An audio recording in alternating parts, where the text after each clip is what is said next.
Here with Carter Ruzek, and first back-to-back victories for the Mustangs on the season. Carter, first of all, how does that feel? It feels great. I mean, we've been capable of it all season. We just haven't showed it, and it feels good to finally come out on top of a good team. And take us through tonight's ball game. Defense was obviously a key for success, and you leading the charge with that on the mound. What were you feeling out there? My off speed was really good. I had 3 pitches that I was consistent with all night, so knowing that in any count I can come out with any off speed pitch and it's going to be a strike. Also, you got to talk about your defense there behind you. I mean, just go right to that first inning where Hunter Duke's making that diving catch out there in center field. How does it feel out there on the mound when guys are out there making plays for you out there? It feels great. I mean, when you can have a good defense behind you, you don't need to have 10 strikeouts a game. You can just trust them and trust them to take the ball into their own hands and make the good plays. And he and Brody Owens made some pretty good plays tonight. So. And overall, with such a strong performance and now 2 straight wins for your team, what are some kind of goals you have set for yourself here throughout the remainder of the season? We just want to keep winning.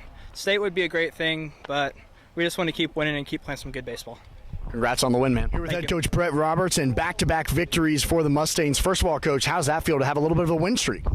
Yeah, it's good. It's good getting 2 wins, 1 on the road, and this one at home. We had a busy week. It's a busy week, and we still got 2 more games to go this week, so it's good to have some momentum here in the middle.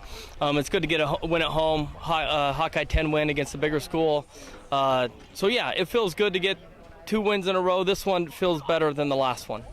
And talking about your defense out there tonight and what was kind of a slugfest and a defensive grind, start with your pitcher, Carter, out there on the mound tonight. Yeah, Carter has gotten better every start this year. This is his 3rd start, and tonight he was just phenomenal, just hitting spots inside, outside. His first pitch strike percentage, especially early, had to be incredibly high. I'm not sure what it is. But he had 3 pitches working tonight, breaking ball and fastball to both sides of the plate and his changeup. And when you can work 3 pitches and keep guys off balance and your defense plays well behind you, that's the kind of outing we can get where he can throw a complete game, stay under 100 pitches, and really just kind of control. He controlled the whole pace of the game, stayed within himself, and did really a good job. Now, you talked about that defense behind him. You saw some diving plays made out in center field with Hunter Dukes and some nice plays from Brody Owen on the infield. Is that something you've been kind of working on throughout the course of the season, and now to see it really pay off tonight? Well, I don't know if we've been working on diving catches, but we trust our defense. And it started first inning, Hunter makes that play. If not, a run scores. And then the 7th inning, Brody makes that diving play too. But, Braden made some really nice plays at shortstop. And all around, our defense is good when we stay into the game. And our pitching is good.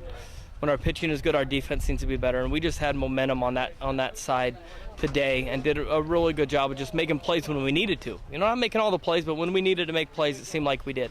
Speaking of making plays when you needed to, bases loaded there in the bottom of the 6th inning. Before going into that inning, you guys had left a lot of runners stranded on base. What were you saying to your team in the dugout before heading into that bottom half of the inning, trailing by 1? I just told them that we have to keep putting ourselves in those places. We put ourselves in those advantageous places and just didn't come through with the at-bat that we needed to. But we've got to keep doing that. Keep running into that wall, and eventually that wall is going to collapse. And, we just need to do a better job when we put runners on of having productive at-bats. In the 6th inning, we have runners on 2nd, 3rd, and we just don't get the at-bat that we need. And then there in the end, the bottom of our lineup really got it going. Cooper gets on base. And then, David, batting 9, gets hit, so he's on base. And then Hunter walks. So just to put us in that place, with 2 outs early to score some runs. And then it's about putting the ball in play and making the other team make a play. And Kane did a good job of not a hard hit ball, but a tough play. And with our speed on the bases, we were able to get 3. And eventually we were going to break through. And you talked about kind of a tough schedule you have upcoming, going tomorrow night to Council Bluffs. What are some things you'd like to improve upon before going against one of the best teams in the state in St. Albert? I don't know if we can improve it tonight. Last time they scored 20 runs on us, so we definitely want to keep it under that. We just got to play good defense. We just got to pitch well. We got to make teams beat us, and we're doing a better job of that. Tonight was a 7-inning ball game, and we haven't played one of those probably yet this year. So it's 7 innings of solid baseball is what I look for out of these kids every night out. And tonight they were able to give that to us, and it shows what we can do. We can beat a really good Hawkeye 10 team when we do that. Congrats on the win, Coach. Thank you very much.